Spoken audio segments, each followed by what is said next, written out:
me see if the problem is with the computer. Okay. Assalamu alaikum wa rahmatullah. A'udhu billahi minash shaitanir rajim. Bismillahir rahmanir rahim. رب اشرح لي صدري ويسر لي أمري واحلل عقدة من لساني يفقهوا قولي واجعل لي وزيرا من أهلي هارون أخي اشدد به أزري ويشرك في أمري كي نسبحك كثيرا ونذكرك كثيرا إنك كنت بنا بصيرا وصل اللهم على محمد وعلى آله وأصحابه وأتباعه وسلم الحمد لله رب العالمين. Okay, assalamu alaikum wa rahmatullah. Who's going to read? You. Okay. So he will read. We are on part 39 of the book of creation. We are doing the bullet points. This is page 15 for us. And we'll be beginning from the bullet point in the middle of the page. No, yeah, sentence by sentence. Slowly. The point of reliance or support and the point of seeking help are two essential aspects of the human conscience or conscious nature. Oh, thank you. It's a beautiful reading. How old are you, man? You look 12. either 16 or 18 in your reading. 12? MashaAllah. So,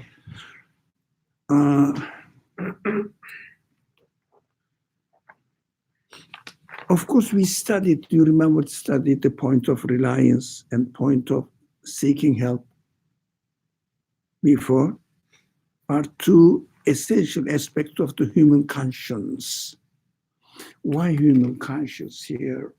Or, of course, not human body. So only human conscience can be satisfied only it finds, only if it finds point of reliance. Point of reliance and point of seeking. Point of reliance directly related to what? Point of reliance that we have to, if you like, put our trust in a point that we can feel comfortable, satisfied. Yeah, I mean, I wouldn't use the word, but I think it is to be used there. Existentially satisfied. Not because I am full, my stomach is full. Not because, I don't know, I'm healthy, but because the need of my existence can gain satisfaction only if I find a point that I can rely, I can trust. That's it. It takes care of this need of me. So in this world, is there any point of reliance for human conscience? Let's get into the subject. Any point of reliance, human conscience?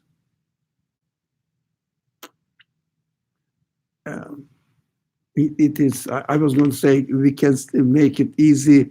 Point of reliance is point of support, but I realized that in bracket it says or support. That's correct. Now, support for my conscience, not for my security, financial security next year. It is very simplistic. It is a need, but as far as the consciousness is concerned, it is very simplistic. It means nothing, really. Any point of support for our conscience. It means needs for our consciousness. I am conscious that I exist. I am conscious that I don't exist in a material form only. I am conscious of my humanity, human side. Now, my body, I know that it is changing. I mean, it's not my first concern, especially my it is not the first concern of my consciousness, awareness of my existence, awareness of the existence of my qualities. Get it? Human qualities. For example, whatever the point of reliance you have, for point of support you have for your body, no one can stop. It is going into decay. you are going to die, definitely aging and dying at the end. No one can save you from death. But death is not important. In fact, what frightens us, not the death, losing what we have. Do you see the difference? Losing what we have. What is the fundamental thing? Yes, my body. I'm afraid of losing my body eternally, losing my human senses eternally. That is my first concern. But from childhood, for example, Jane is now 12 years old, he told me. So you are going to lose this, Jane, in 10 years. You will be 22. Do you see? So when you are 22, you say, once upon a time, I was 12 years old and it is gone. But will you worry about it? Oh, I want to be 12 years old. No, because you still keep your existence. You are still living and alive in this world. So I don't bother about my past existence in this world, in this form. I was a child like you too. Everybody was. But I'm not really yearning for it. What I am yearning for, my future. It means you will be 22, and then 42, and then you carry on. 62. And then 92. And then 102. and then Death. excellent. Lost. You see, that bothers me more rather than my past. My future bothers me. So, do you want to die? Fact. Huh? No. Oh, no. Now, I think, who is older, you and me? You. Yeah, sure. It's the right man, you have to say the truth. So, I don't bother about my past, but I bother only about my future.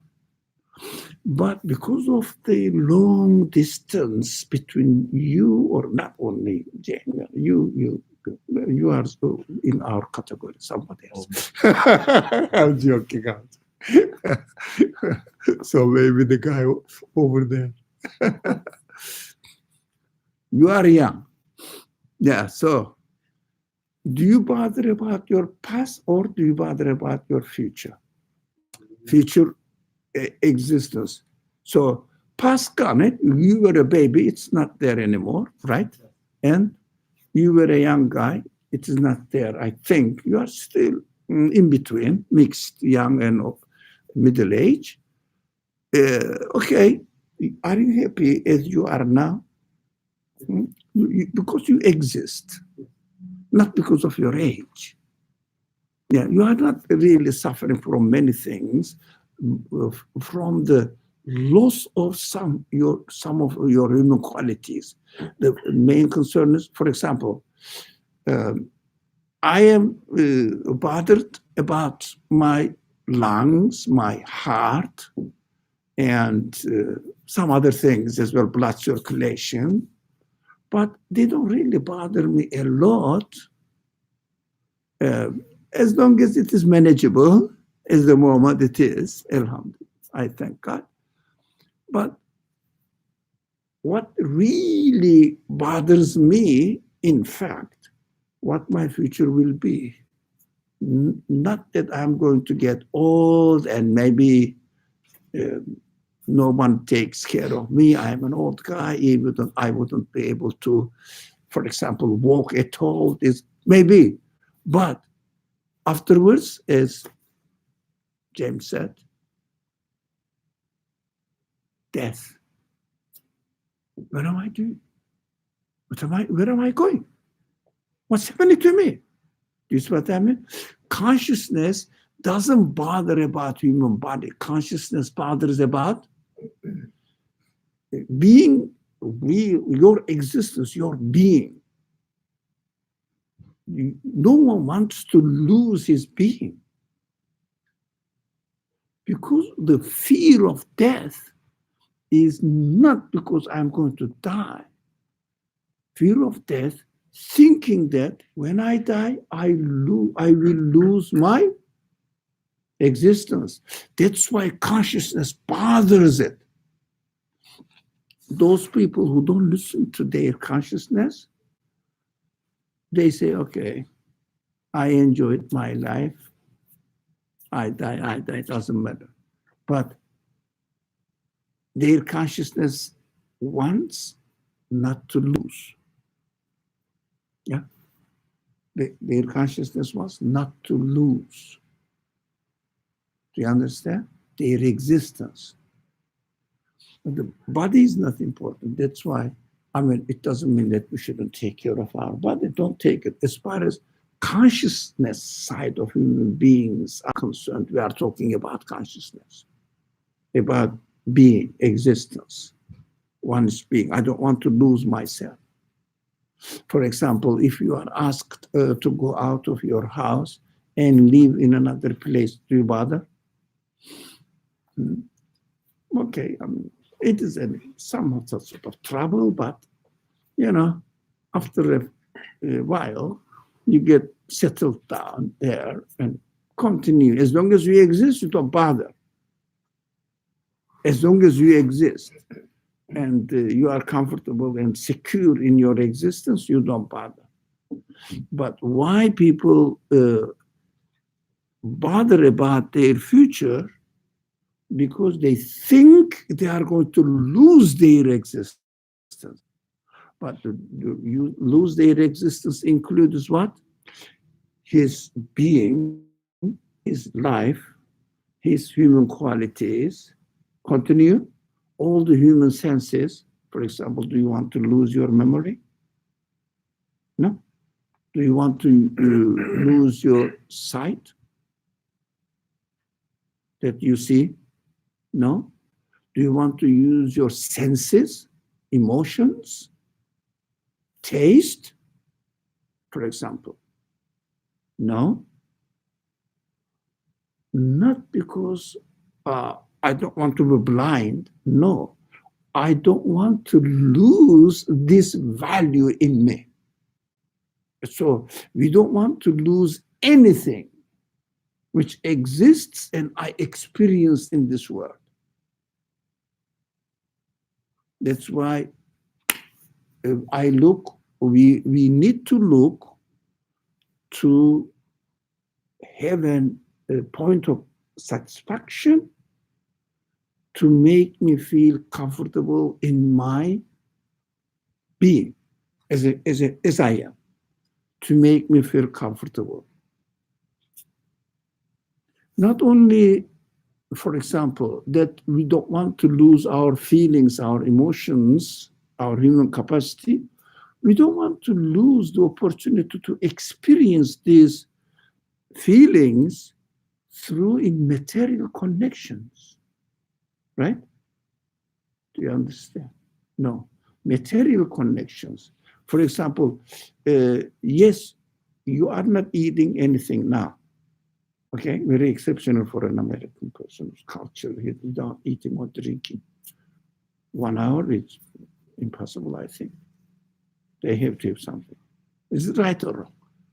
Yeah, you have to have something, at least ready there. Yeah, from time to time, let's spill a little bit and live. It's culture. Okay, but you are not eating anything. but you have the sense of taste, right?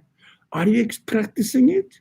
No, but you are secure as far as the sense of taste is concerned, because you know that whenever you want to use it, it will act in a physical form as well.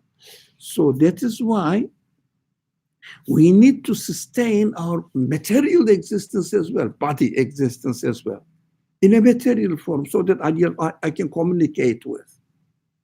Do you understand?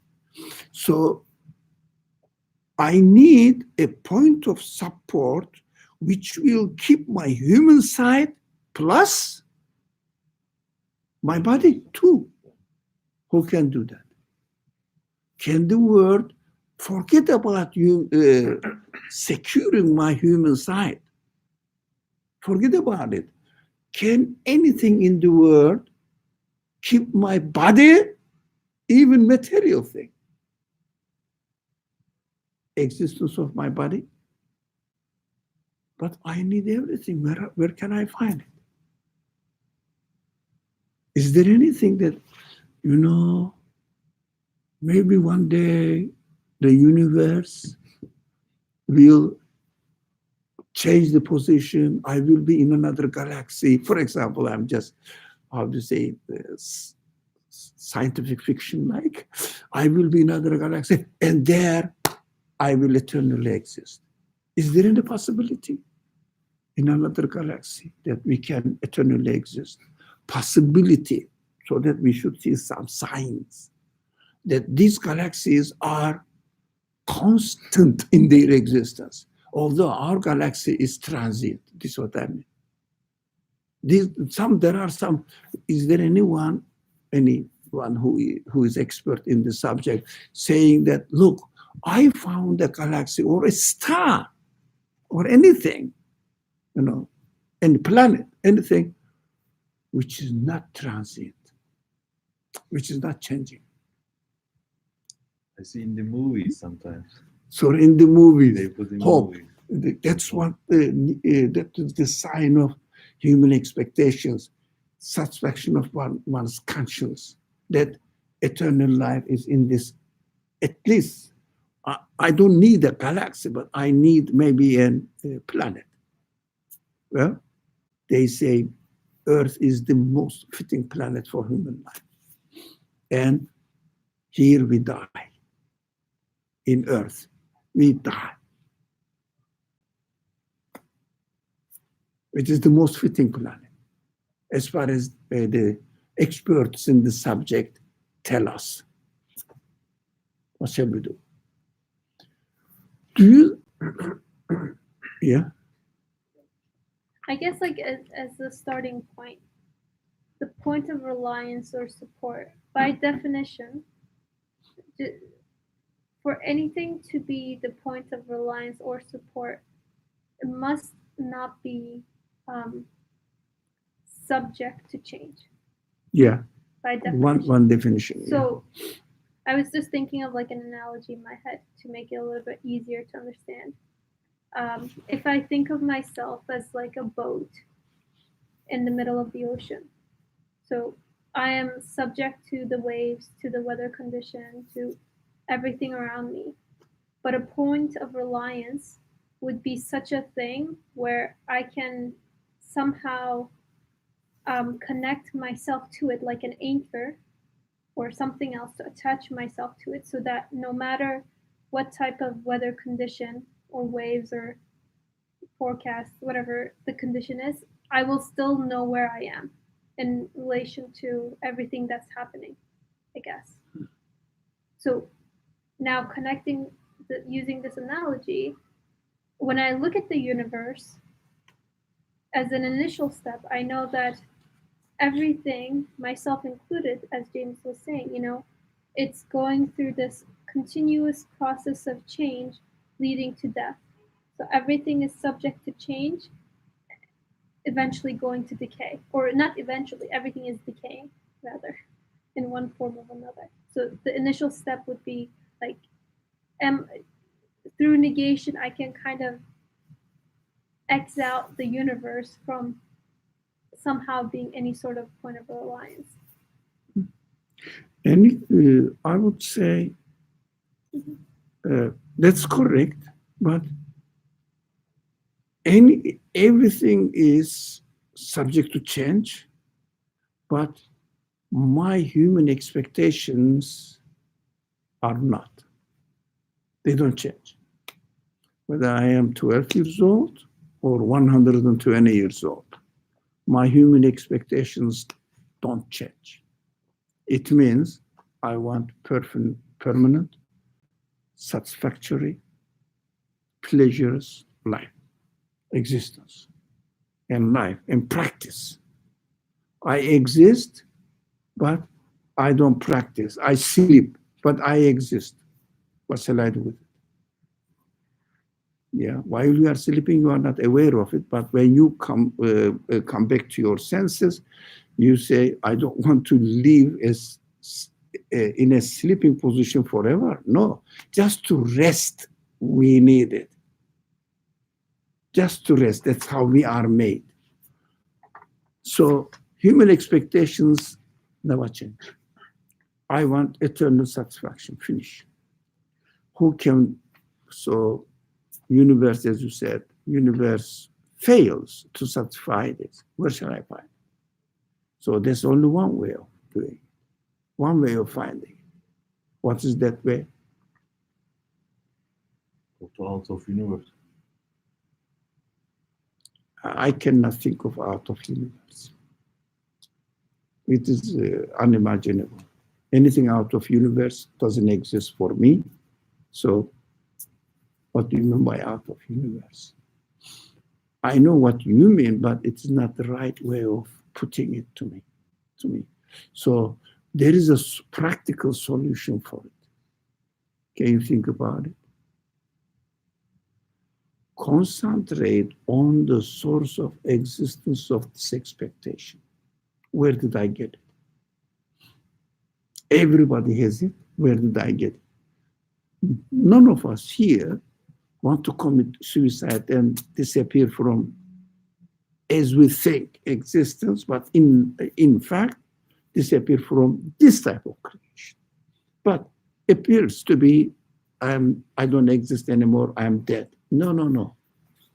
You cannot go, there is a law, this famous law in physics.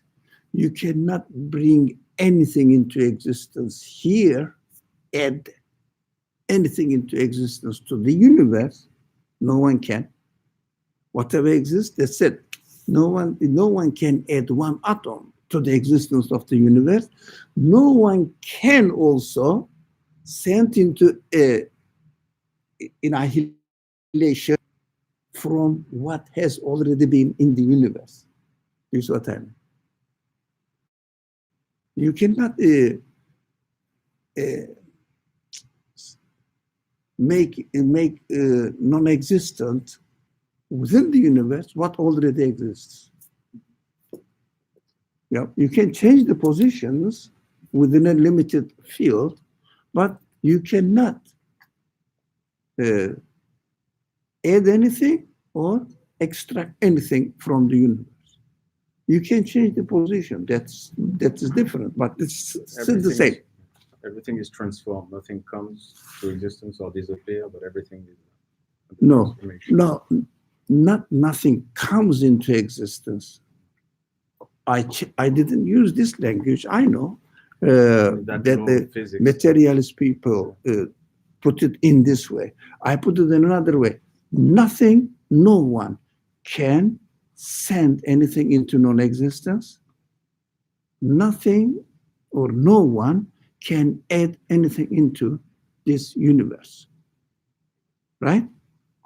Because the things cannot act on themselves, so how can I expect them to come into existence, to go out of existence by themselves? The things are not the agents of their actions. That is materialism. That is the claim that certain people with certain ideology defend this, although they don't notice that it contradicts itself. The sentence contradicts itself because everything is subject to and they use the language, nothing comes into existence by itself. No, I don't know. Nothing comes into existence by itself. That's correct. Nothing goes out of existence by itself. No, but they are brought into existence. They cannot go out of existence. And they cannot come into existence by themselves. They are brought into existence by another agent we don't know. Within the universe, we don't know. Do you get the difference? Did I confuse it? Did I confuse my language? Do you understand? You understand the nuance, but One I of mean, I them know that says law. it itself, and we don't say it itself because nothing can act on Okay. itself. Okay, got it. So can you act on yourself? For example, by obeying the laws, the principles, to choose. Otherwise, you cannot act on yourself. You choose. You cannot bring anything into existence, right? But you cannot exist by yourself either. So you are brought into existence, definitely. So we have to look for the solution.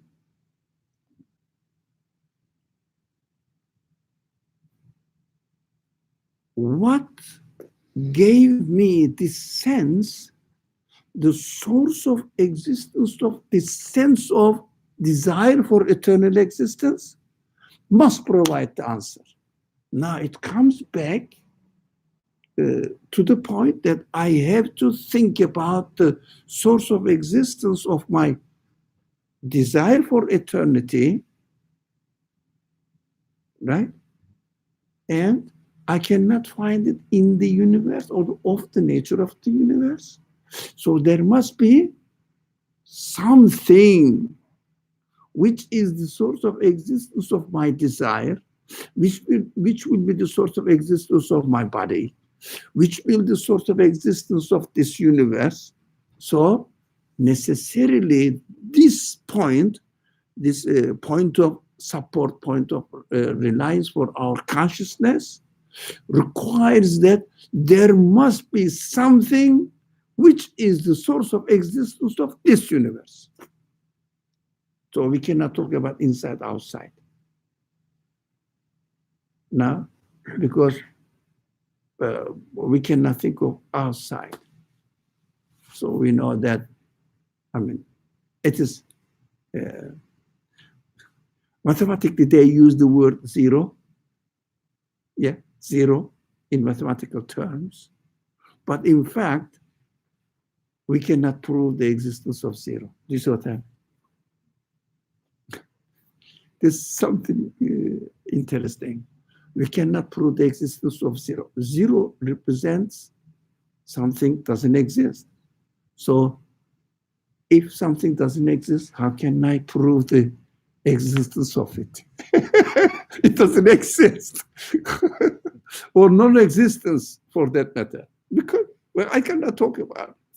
Although we use zero for practical reasons, yeah, for ourselves, practically. For example, I know that pencil exists in the world, right? And I have experienced the existence of pencil in this room, let's say. I came here now, there is zero pencil in the room. Do you understand? It means the pencil concept, I already have an experience that it is not zero. Because if I have experienced something, it is not zero. It is one, exists.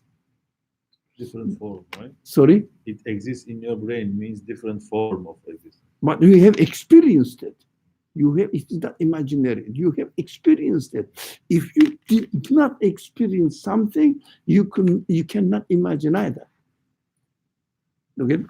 My reference point is always based on something that exists. Yeah. So zero is in fact mathematically means nothing. That's why the Western world civilization couldn't find zero within their materialistic worldview. So they borrowed from India through Muslim mathematicians. Do you see what I mean? That's what they say. I'm not expert on this subject. So, in fact, what is significant about it? What is significant about it? Although practically we use the non-existence of something, practically, but theoretically we cannot talk about non-existence of anything. So if my desire for eternity exists, it exists. It is real. That's what I know. Yeah. If I say there is no pen in the room, it means not in the room, but somewhere it exists. Is what I mean. The pencil. I just had you said if I have the desire for something, then it must exist. Yeah, but the source of existence of this desire must exist. Right. Yeah. Or else, No, I mean, I can you're have right. desires for many things, but that So- doesn't No, necessarily. no, the ability to desire, potentiality to desire. You desire something, but it is not there. That's not the point. Right? So we have to understand that the source of existence of anything is the source of reliance, or can be the source of reliance. So how do you explain the existence of your desire? Answers the source of support for it. It means the question includes the answer in it. Do you follow me? It is very real. Whatever you desire, whatever you hope, whatever you think is within your potentiality, and the source of existence of this potentiality guarantees its existence. So the source of existence of this potentiality cannot be a separate one from the source of existence of the rest of the universe. So whatever you desire, the existence of it for eternally is guaranteed automatically. Do you understand? It's a beautiful understanding of the matter. Yeah, Can I share my understanding? Because I of didn't quite course, follow of through. course. That is the point. I don't want to repeat myself Yeah. for nothing. So I recognize the desire for eternity within myself. And Yes. that is not subject to change. Whatever it is, this is not subject to being into non-existence. As That's far what- as I But experience it. yeah, so It's always with me no matter. yeah, it is not subject to change as well, but it's secondary. Right. So Yeah, it exists. Finish. as long as this exists, it looks to the necessary existence of the source of existence that must be giving this feeling to me. I might have made that. Say yeah, It- yeah, The fact So- that this feeling exists looks to its source. Yeah. That it must have a source. yes, yeah. So this is where I'm a little bit hazy. The potentiality Yeah, of this, I'm a little whatever. Now, let's talk in a very, how do you say, rationalist way, if you like. Reason. If something is one, it can never be equal to zero. It's one. One is one. Finish. If something is zero imaginatively, they are not real. One is real, zero is not. But let's theoretically imagine zero is there. Zero cannot become one day because of its nature. So our existence of all our human desires exist, therefore they are one. They cannot be equal to any time to equal to one. Zero, sorry, impossible. So if existence that we experience now is real, then it is one. It means I'm experiencing it, right? It never becomes zero logically, because one never ever become equal to zero. This desire is like a pencil, as if we experience it. No, but Can you say this is pencil external to you. Now, internal to you is your desires. Now, you may not experience the pencil. If you have not experienced the pencil, you cannot talk about the existence of pencil. But you yourself always experiencing your own self. That is so real. So as long as you experience your own existence, it is the guarantee that it will ever be one, not zero. It means exists. It exists eternally. Whatever it happens, maybe you may be a child, you may be a young man, you may be old man, you may be unhealthy man, whatever. You, as soon as one experiences the existence of something, you cannot ever think of it as non-existence. Yeah, but I burned the pencil, but pencil doesn't exist. No, it didn't go into non-existence. It still exists, right? It still exists, but in the form of energy, in the form of, I don't know, smoke or ash or whatever, right? Can So- you say, if I existed once, That's it. it means that I, like, Yeah. I, Now, I will never because be like yeah. non-existent. Now, we have to understand that our existence is dependent, but in such a way that this dependent existence is going to lose its existence, become equal to zero. It is impossible because its source is the source of existence, right? Is there anything in the universe which is the source of existence of another thing, including itself? Can be, if it was, you could add one thing to the universe because something is adding existence to the universe. This is what I mean. But we know that from the principles, it doesn't occur. It doesn't happen. So if we don't understand these matters, our claim to believe in God has no substantial base. It is just culture. It's just culture. You think you believe? No. You are inheriting the culture. That's it. Christians inherit their culture, and other Buddhists inherit their culture. They transfer it. This is just inheritance. This is not belief. Belief is self-confirmation. Yourself.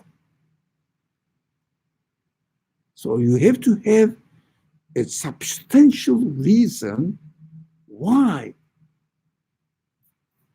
you exist, what does it mean, and how can I know that my existence is given to me by something else? How can I know that? It is interesting. So we think that, we believe in God. It's ridiculous to me. To believe in God is not difficult, but at the same time, not cheap. You inherit and finish. It is not a house that your father dies and you inherit. Belief is personal. Got it? Personal. So I was going to say, for example, by virtue of the universe existing, the universe itself is one in the sense that it exists. Yeah. And as far as my observations and experiences within the universe go, it never is 0.99. It never goes down 0.001. No. And it One never is goes one. That's up. it. Yeah, One is, in mathematically, one is equal to what? Mathematically. Who studies mathematics? One is equal to? No. Only one. One is not equal to 2, one is not equal to 0, one is not equal to 1.99999, one is equal to 1 or 0.9999. One is so simple.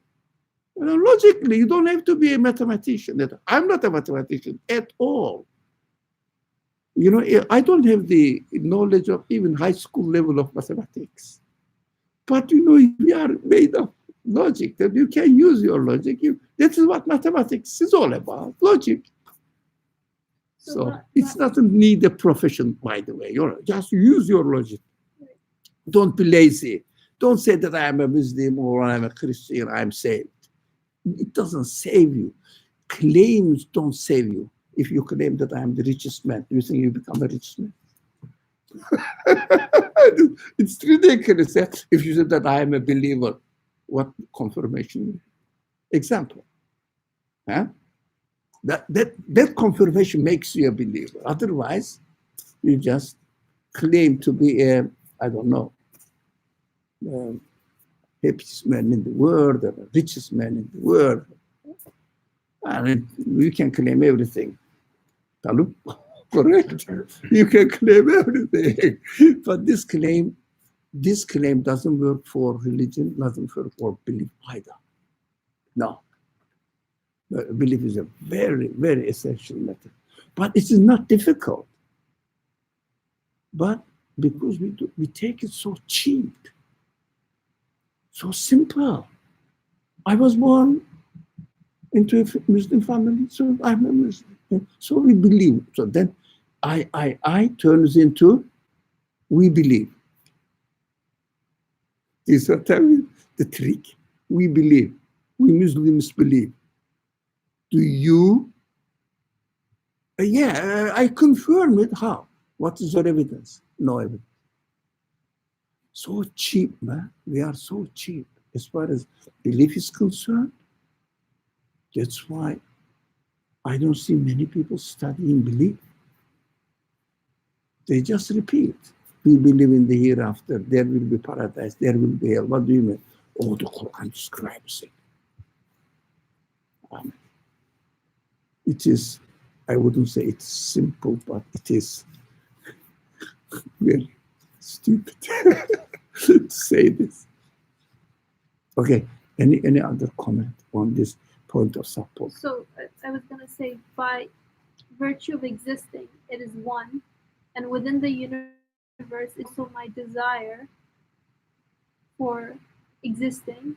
So in and of itself, because it's already one, then it's this desire is valid forever because we are not self-subsistent beings. We know that. We change, we are needy. But as long as we are given existence, the one who gave us existence must be the one who brings the things into existence which did not exist. Right? So this one cannot be of the nature of the universe. Do you understand? Cannot be like the nature of the universe. How can it be? I cannot imagine anything which is not like nature of the universe. So I say, this one, this whatever it is, must definitely exist, but I cannot liken it to anything in the universe. His existence also. His existence is not like, that's why we use negation. He is not dependent. He is not transient. Yeah, he is not needy. This source of existence. Do you follow? So that is the description of, if you like, now we can be religious because we confirm that there must be such a being existing. So Quran describes the qualities of the Creator in an absolute sense. He is the absolute believer. Absolutely powerful, omnipotent one, omniscient one, and absolutely knowledgeable. Yeah, absolutely free will. But it means not limited, not limited. Do you know the absolute? No. Can you imagine the absolute? No. But in the negation, you can understand. That's why the same thing goes back to our understanding now. Through negation. Through negation. I am needy. My source of existence should not be like me because I am dependent on him.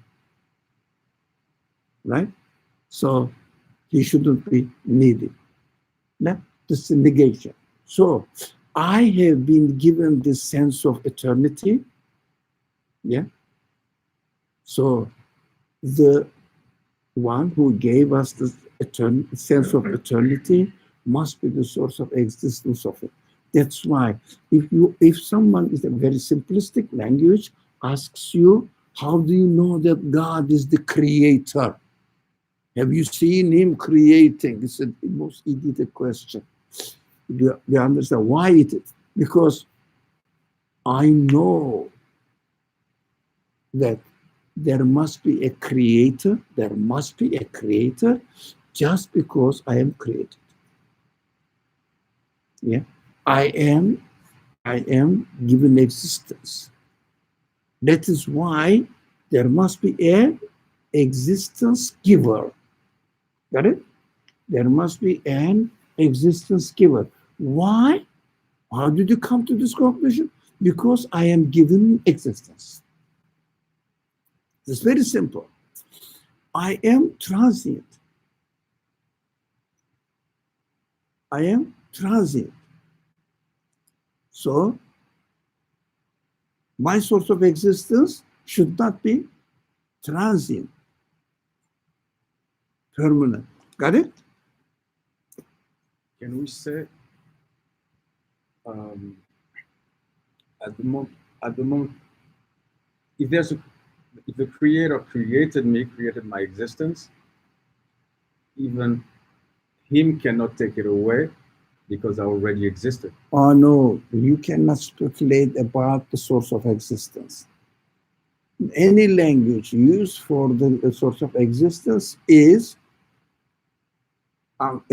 invalid. You know why? Because you are likening one. No, it's wrong. You are thinking of the source of existence in terms of your conditions of existence, transient, So, dependent existence. Let me rephrase it then. If I have been created,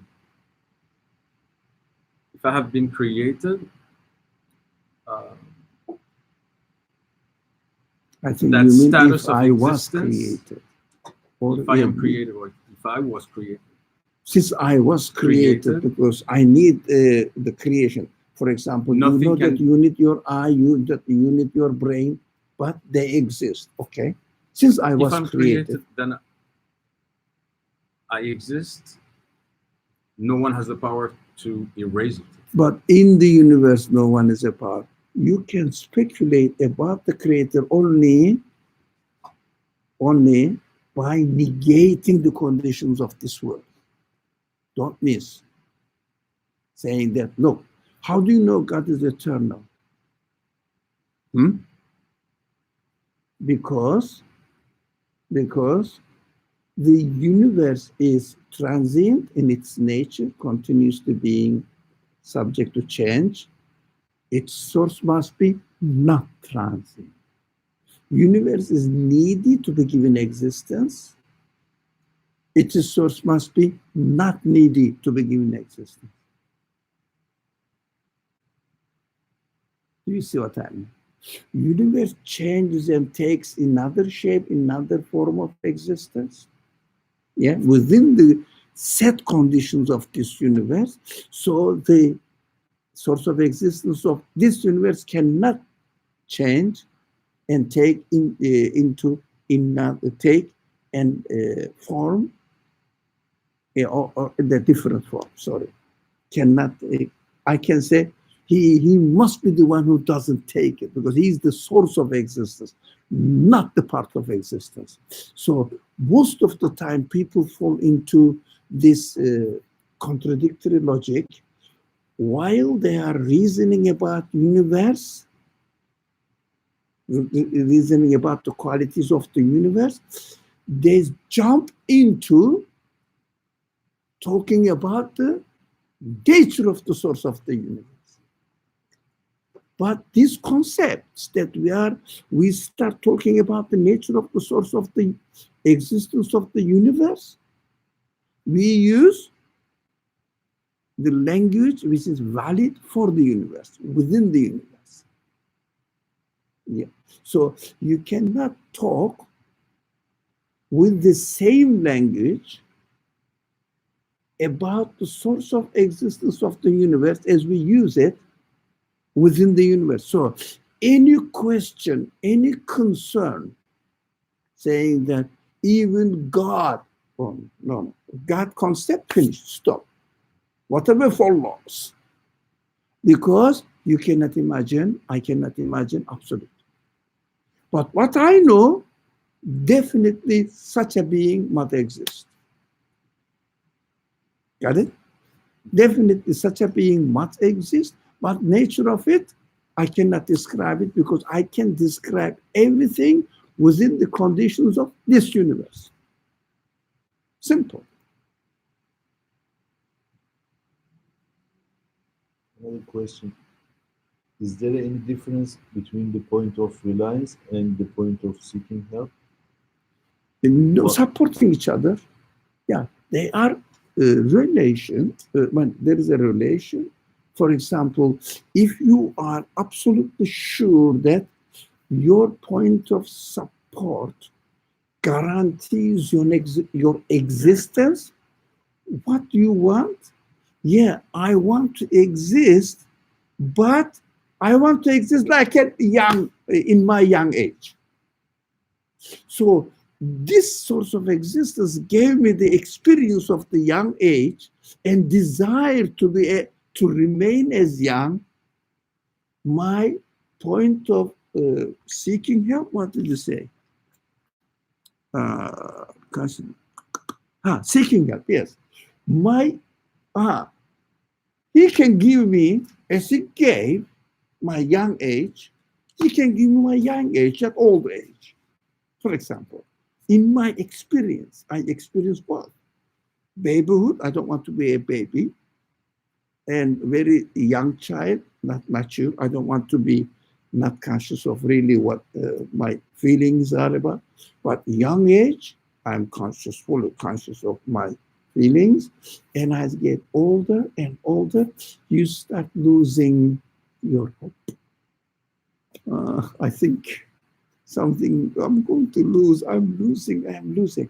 So the point of seeking help guarantees, if you understand, which we will come to this, the second part now, the guarantee is that whatever you prefer to be is going to be given to you. But non-believers are not going to be put in paradise. Look, do you know the fallacy of this logic? Now, a non-believer doesn't go to hell. What are you talking about? Non-belief is the understanding that I have no creator, I have no eternal happiness. This is non-belief in the creator. By definition, non-belief in and of itself necessitates hell, represents hell. But what say, for example, as long as I go out of this room, they will execute me. They will kill me. Simple language. Yeah, if I believe that, from now I start living that. So I don't believe that my life will continue when I go out of this world. So this understanding is hell. Is what I mean. You open the gates of hell yourself. Yeah, yourself. We say, non-believers are not going to be given hell, given paradise. So they will be deprived of their expectations. They were not expecting it. What are you talking about? That is the necessity of non-belief. That's why non-belief is, in mathematical terms again, non-belief is all your expectations multiplied by, say, 0.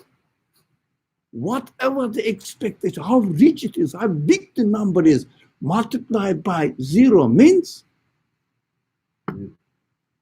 equal to 0. So we have to understand this language. Look, hell is an alternative to those people who are aware of the Creator and confirms its existence. Look, see the value of your belief. If you did not have it, you would be in hell position. So appreciate it. So appreciate the value of belief. And so we can only appreciate the thing with its opposite. This is what time. Now, what do you want? Comfortable heat, right? When you have no option that there will be a hotter climate or colder climate. Yeah, hotter climate, colder climate. Can you appreciate the normal climate? You don't know the alternative. That's a simple thing. If you never experience light, for example, do you feel that you need light? You never experienced it. You are not losing anything. You lose only what you experience. Right? Do you understand? So we have only understand the value of something in comparison to its opposite. So hell is the opposite of paradise.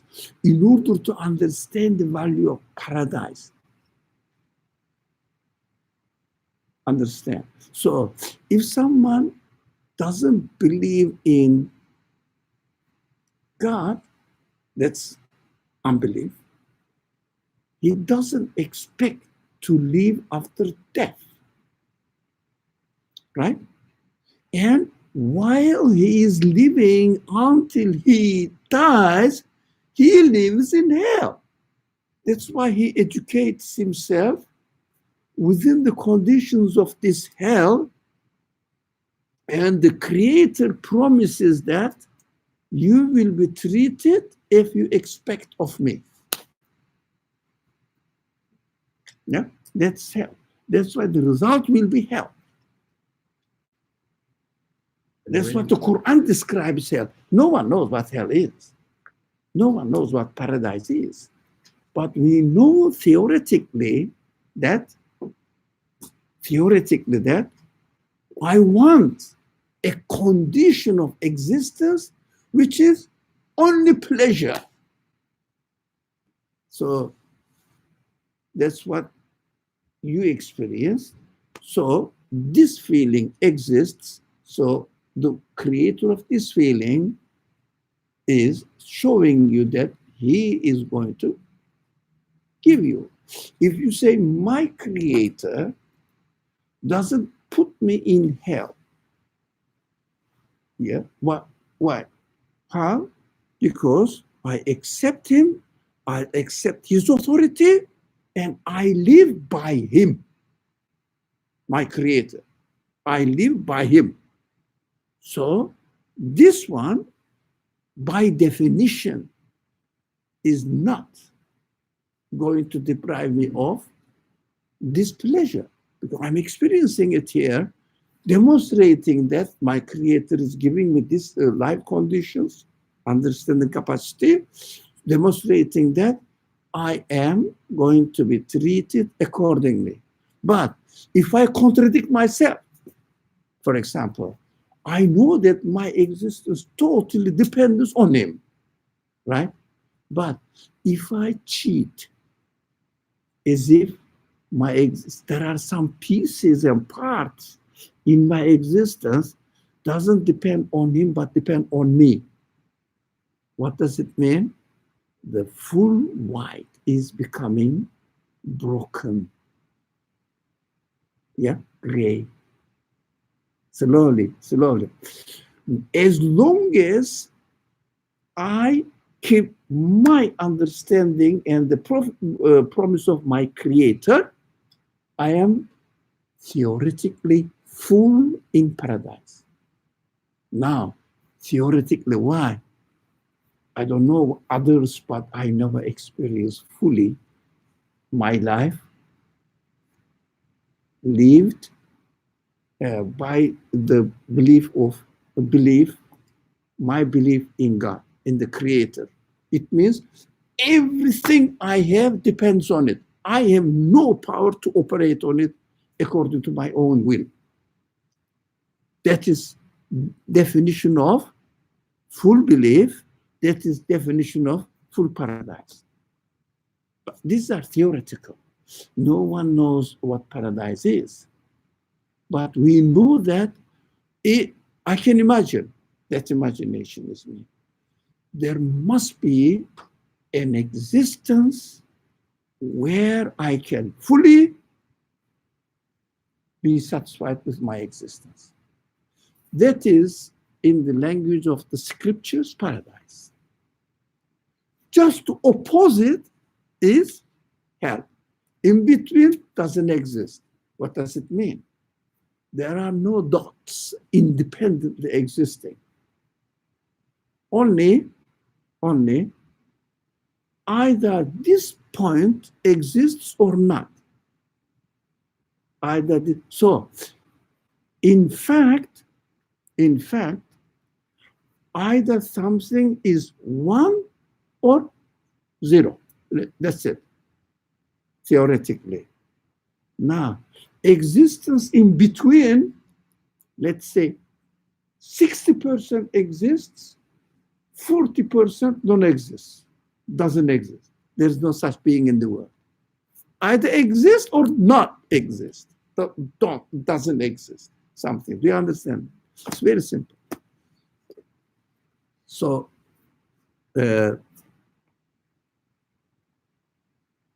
in our way, what we do, our value, if you like, in our practical life, we experience that mathematics as far as you learn. I don't know, sociology as far as you learn. Eh? At the level of primary school, high school, college, whatever. There are degrees. So belief is like this. In our practical life, although we say we are created by Allah, by God, the one who created the universe. That's my conclusion. The Quran uses the word covenants. Keep your covenants with your creator.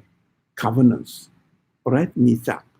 So keep your covenants. It means all my being to you. Admit. But in practical life, what I do, I first covenant, promise. I try to start using it as it is, as something is mine, according to me. Forgetting about its creator. Yeah. Not using it in the name of creator, but in the name of I don't like this, I like this. Our life is full of what? I like, I don't like. Yeah. So according to the center is me. Now, it means point of support, point of seeking help is me. So what I do, I break the covenants. So as I break the covenants, it means I'm losing my value, full human value. So now let's be religious now, because use the religious language at this stage is unjustifiable. In the scripture, the Creator says, when you forget about me and then realize that I forgot my Creator and started using his property in my name rather than in his name with the consciousness, that's okay. I know. Just admit that you forgot. And I accept the admissions, if you like, confessions. So confessions, that's called in the language of the Quran, repentance. It means I confess, I did forgot my being has belonged to you in this sense. So I started acting in my own name. It means I falsely, not justifiably, attributed the things to myself as if I exist by myself. You understand?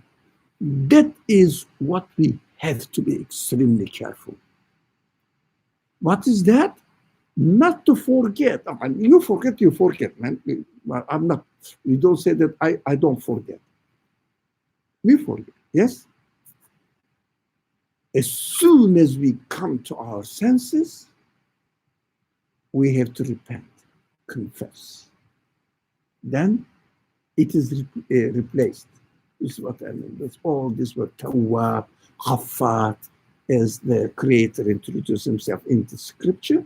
It means that's what our human side also expects. For example, if I say something as a result of my disappointment with something else as an offensive language to you, and then I say, oh, I shouldn't use it. Yeah?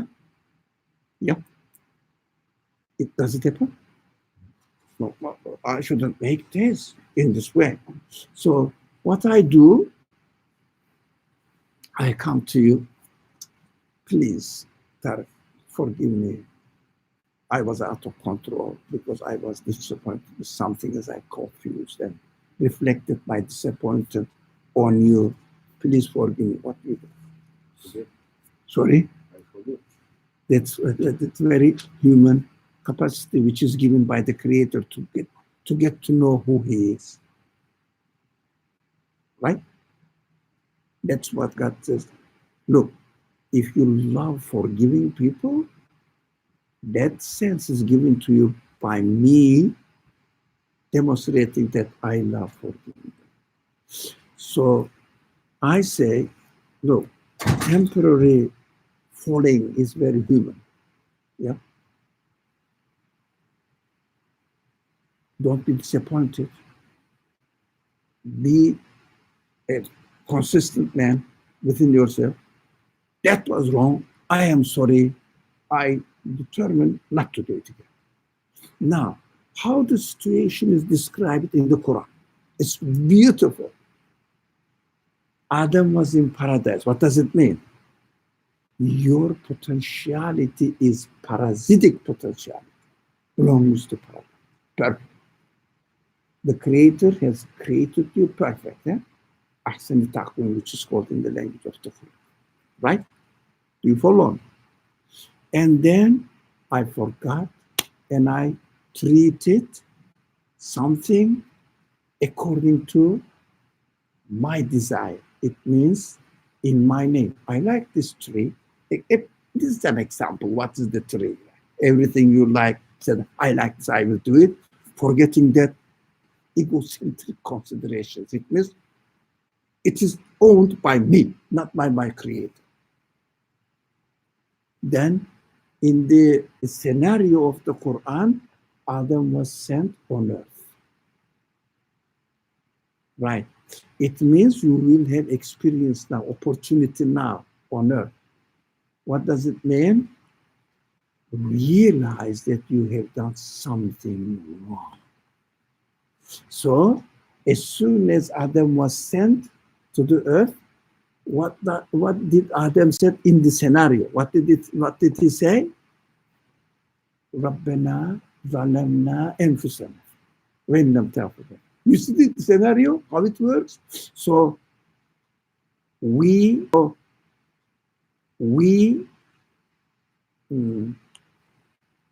transgressed our real right, appropriated your property to ourselves. If you don't forgive us, no one can forgive. In this world, no. Everybody's like it.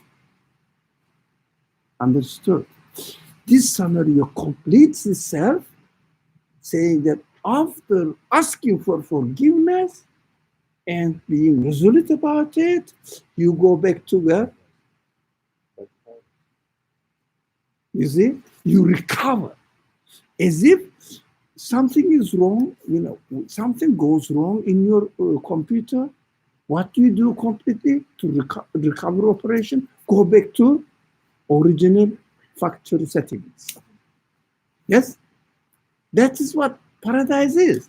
Going back to your original factory settings. It's beautiful. You understand? So it makes sense from all aspects. I mean, logically it makes sense. Now, existentially it is appropriate to the nature of the universe. And also, literally, it means scripturally, it is how it is described. Of course, in the Quran. I don't guarantee other scriptures, but the Quran really is very consistent. So Adam is created in clay first, dust, and then spirit was breathed in him from the spirit of the eternal being, right? Understand the ability, what the eternal being should be, ability. It's created, but able to realize the existence of the eternal being. And then happy life, fully satisfied in his existence. And then once forgot, right? Once forgot, that's what we do. And then start appropriating the property of the creator only, saying that I can do whatever I want. Once or twice or all, depends. And then you are given the opportunity to go through cause and effect relationship. It means this is right, this is wrong. What I did was right, what I did was wrong. So ask for forgiveness for your shortcomings, mistakes. That guarantees will take you to paradise. Now, belief necessitates repentance, istighfar. Do you understand this? Belief necessitates istighfar. But so, making mistake is not the point. Not asking for forgiveness is everything. Now, this scenario is beautiful, very consistent, very realistic. The scenario the Quran talks about something, somebody, or a figure which is called Adam. Doesn't matter who is Adam, you. The Quran speaks to you. Other example is you, your example. Do you understand? Clear? Any question? Any concern? Now, belief must be solid, as we discussed today. Not like, I believe, I don't know how, but I believe, we believe. This kind of language is trash. Doesn't have any value at all. Maybe because you think that you believe you don't need to investigate it. So, negative factor, never positive factor. Why do you have to seek forgiveness if you are created to alter? Because the way I was created was to never be perfect. So No. in that way, No,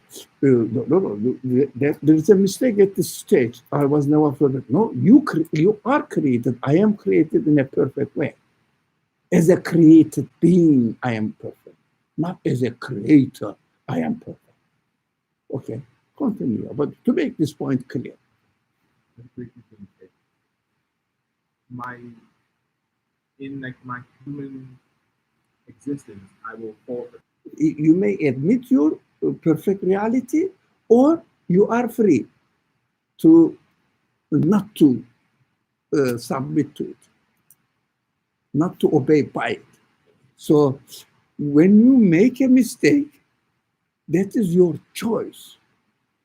So you are responsible from what, not from what is created. You are responsible from what you have chosen. Now, for example, if I say, this pencil is yours, okay? If I say, it's hypothetical, definitely, it is mine. The existence of the pencil is true, reality, right? And this pencil, this pencil belongs to you is also real. My claim is, this is my claim, there's no reality.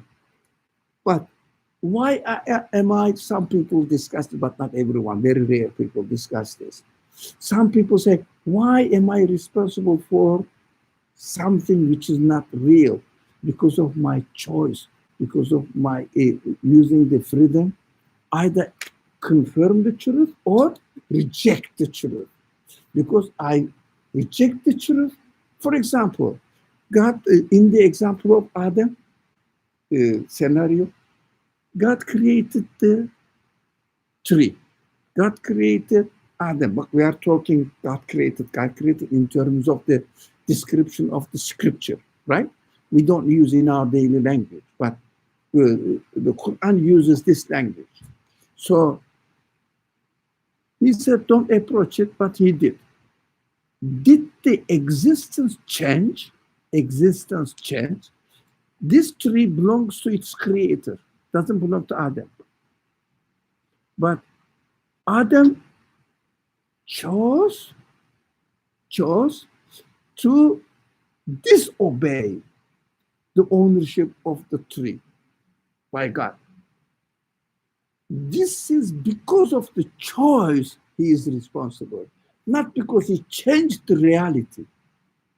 When I steal the pencil from you, does the reality change that the pencil in fact belongs to you? That's it. So existence is always perfect, but my responsibility comes from my free will to accept it, to submit to it, or reject it, deny it. That's what we are responsible for. We are not responsible for not changing the creation. You cannot change the creation anyway. So we have to stop. Do you see what I mean at all? Think about it. It's so clear to me, but if we are not used to thinking along this line and carrying on, I am an atheist, I am a Muslim, I am a believer, these claims makes us stop from thinking, using our human abilities.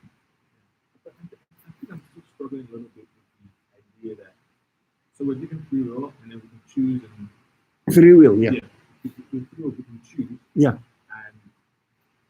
And being human, sometimes we choose right, sometimes we choose wrong. Of course. And that's where we're created. So your consciousness is aware of it. What I have done is right, what I have done is wrong. You can become aware of it. As soon as you become aware of it, you say, confess. It was wrong what I did. It was not real. For example, saying that I have stolen the pencil from you. If I say this pencil is mine now, I can use it. When I remember, I have stolen it from Talib. So it's not mine. So I said, oh, it is wrong to say that the pencil is mine. Go and give it to you back. So you say, okay, you did right now. That's a forgiveness. So I'm struggling with this idea of it was wrong for me to say that pencil is mine because I was created in the way to make mistakes. So no, why do I have to? You are given existence. You are not bound to make mistakes. So you are given the possibility to admit or not to admit. Now go back to Adam scenario. What did Adam said? Oh, I made a mistake. Oh, my creator, forgive me. What the Satan said, Satan is the opposite side, opposite idea. He said, I am greater than Adam. Give me permission to impose this idea to other people. It is scenario. Now, who's Satan? Satan is the one represents. Satan is the hero of the one, hero of the personality, represents what? Falsehood. Wrong choice. Wrong choice. So the Quran tells me, watch out for this option for you, because you have two options through free will. Free will. You can do it, but you cannot change the reality by choosing the wrong one. You see the difference? You cannot change the reality of existence by choosing the wrong one. For example, if I say there is no creator, right? Does it change the reality? I said there is no creator. Accordingly, what I start doing in this world, living as if there is no creator, it means I have no owner. I have no purpose in my life. I have no meaning in my life. Yet there is no creator. Accident, that's it. Simple. I have to suffer for it. That's what we have to, that's what the point that we have to realize. We have to be realistic as much as we can. When we fall, it is our mistake, not the creational mistake. Is it okay to say, for instance, the pencil? Yeah. It's your pencil. I take it, and then after a while, I realize that it's not my pencil. Realize it. Yeah. As soon as you realize, I give it back to you, but I don't apologize. I don't ask for forgiveness. no, okay. I just say it's okay for me to make a mistake because that's how I was But created. I will still treat you as a thief. You have stolen my pencil because you didn't admit it, confess it, apologize it. But if you really realize that, this is not my pencil. This is Talu's pencil. But why do I say that it is mine? It is not true. This attitude itself is repentance. I admitted it. I admitted it. Yeah. Personally speaking to you comes from other side of humanity. It means human beings act action-wise or also use verbal expressions. You have given the ability to say it. You are not using some part of your existence to express the apology. So you have to fully action as a human being. The tongue is given. For example, you say God exists, right? In your understanding, you are a human being, you speak. In your speech, what would you say? La ilaha illallah. Not because you can say it, but it is in my mind. Yeah, but you don't consist of mind only. You have the ability to speak too. Why don't you use your ability to speak too? So we have to fully function. But we are not perfect. We know that now, as far as not our creation is concerned, as far as our choice is concerned, we don't choose in the perfect way. That is humans why the door of forgiveness is open for me. Think about it. بسم الله الرحمن الرحيم سبحانك لا علم لنا إلا ما علمتنا إنك أنت العليم الحكيم وآخر دعواهم أن الحمد لله رب العالمين. So inshallah next Saturday, Monday and Saturday, inshallah. Next Saturday, It is. I see it is closed. Yes. So I see that that's what I was going to ask. Come on, because it is in the Thank you. Thanksgiving. So not next Saturday, but the following Saturday. Agreed? Okay, inshallah. Bismillah ar-Rahman ar-Rahim. Subhanaka la ilma lana innaka antal alim al-hakim. Is your school also closed? Our school is closed too. This school must be closed as well. Assalamu alaikum wa rahmatullah. Thank you very much. Thank you. It was a deep subject, simple, but because we are not used to this kind of thinking, that's what it is. They sent Shall we